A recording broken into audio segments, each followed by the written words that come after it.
কিভাবে হাজার হাজার মৌমাছি দিনরাত পরিশ্রম করে খাঁটি মধু তৈরি করছে,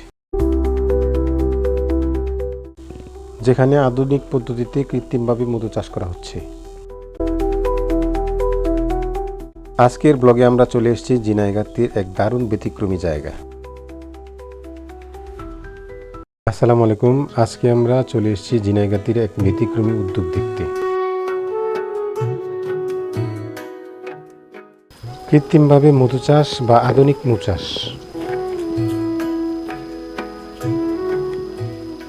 প্রকৃতির সাথে প্রযুক্তির মিলেশে তৈরি হচ্ছে এখানে খাঁটি মধু।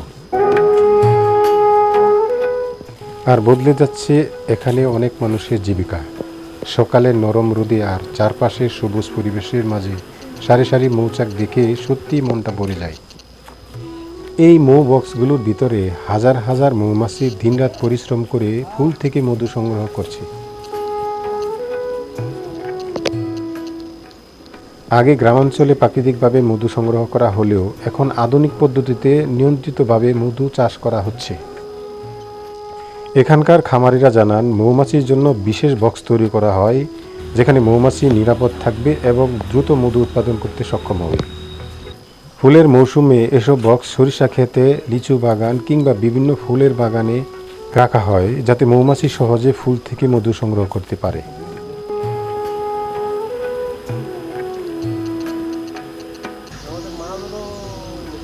আচ্ছা, আমরা আসছি যে তাদের বাড়িতে, এখানে বাড়ি পরে আসছি।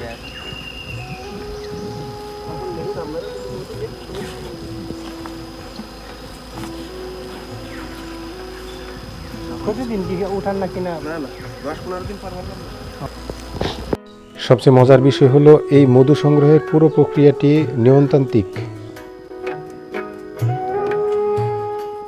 নির্দিষ্ট সময় পর মৌ বক্স খুলে বিশেষ যন্ত্রের মাধ্যমে চাক থেকে মধু সংগ্রহ করা হয়। এরপর পরিষ্কার করে বাজারজাত করা হয়। অনেক তরুণ এখন বেকার না থেকে মৌ চাষের মাধ্যমে স্বাবলম্বী হওয়ার স্বপ্ন দেখছেন। প্রকৃতির সৌন্দর্য, মৌমাছির ব্যস্ততা আর খাঁটি মধুর গান সব মিলিয়ে ঝিনাইগাতী এর মৌ চাষ সত্যি এক অসাধারণ অভিজ্ঞতা। আমার এই ছোট্ট ভ্রমণ গল্পটি এখানেই শেষ। যাদের ভালো লেগেছে অবশ্যই লাইক, কমেন্ট এবং সাবস্ক্রাইব করবেন। পরবর্তী ভিডিও দেখার আমন্ত্রণ জানিয়ে শেষ করছি। সবাই ভালো থাকবেন। আল্লাহ হাফেজ।